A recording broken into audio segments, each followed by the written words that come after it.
नमस्कार मंडळी, घरात जर कोणी दुधी भोपळ्याची भाजी खात नसेल तर एकदा ही मूगडाळ घातलेली दुधीची भाजी बनवून पहा. खाणारे ओळखूही शकणार नाहीत आणि डबा चाटून पुसून मोकळा करतील. झटपट होणाऱ्या आणि पौष्टिक भाजीसाठी लागणारे साहित्य पाहूया. इथे अर्धा दुधी भोपळा आणि पोहे खायचे 3 चमचे मूगडाळ घेतलेली आहे. घेतलेली मुगाची डाळ अर्धा तास कोमट पाण्यात भिजत ठेवायची आहे. त्यानंतर कढईमध्ये तेल टाकून घेतलं. तेल चांगलं गरम झाल्यानंतर मोहरी टाकून घेतली. मोहरी तडतडल्यानंतर आपण अर्धा चमच्याच्या जवळपास हिंग टाकून घेतला. एक मीडियम आकाराचा कांदा छान बारीक चिरलेला टाकून घेतला. गुलाबी रंग येईपर्यंत परतून घ्यायचा आहे. तर कांदा चांगला गुलाबी रंग येईपर्यंत परतून झाला. त्यानंतर पोहे खायचा 1 चमचा आले लसूण पेस्ट इथे टाकून घेतलेली आहे. आता हिचा कच्चेपणा जाईपर्यंत हे तेलात चांगलं परतून घेतलं. त्यानंतर अर्धा चमचा लाल तिखट, 1/4 चमचा हळद, अर्धा चमचा धनेपूड आणि 1/4 चमचा आपण इथे जिरेपूड टाकून घेतली.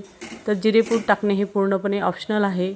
टाकलेले सर्व मसाले तेलात चांगले परतून घ्यायचे. त्यानंतर बारीक चिरलेल्या दुधी भोपळ्याच्या फोडी टाकून घ्यायच्या. भिजलेली आणि धुतलेली मूगडाळ इथे संपूर्ण टाकून घ्यायची आहे.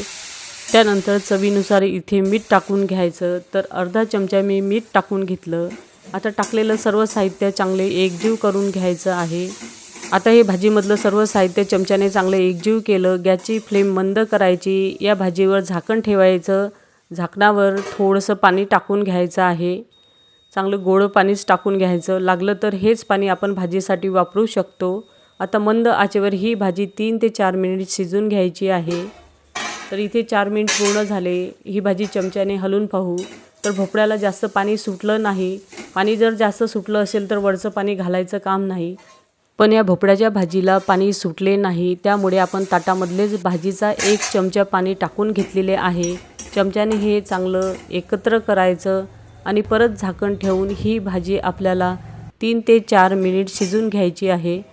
इथे 4 मिनिटं पूर्ण झाले. भाजीचं झाकण उघडून पाहू आणि चमच्याने भाजी हलवून पाहायची. तर मंद आचेवर शिजून भाजीला 4 मिनिटं पूर्ण झाले. भाजी योग्य शिजलेली आहे. मस्त हिरवीगार कोथिंबीर घालायची. इथे आपली पौष्टिक झटपट तयार होणारी दुधी भोपळा आणि मूगडाळीची भाजी तयार आहे. ही भाजी टिफिनमध्ये नेण्यासाठी, पोळी, भाकरी आणि वरण भाताबरोबर तोंडी लावण्यासाठी छान पर्याय आहे. एकदा ही भाजी नक्की करून पहा.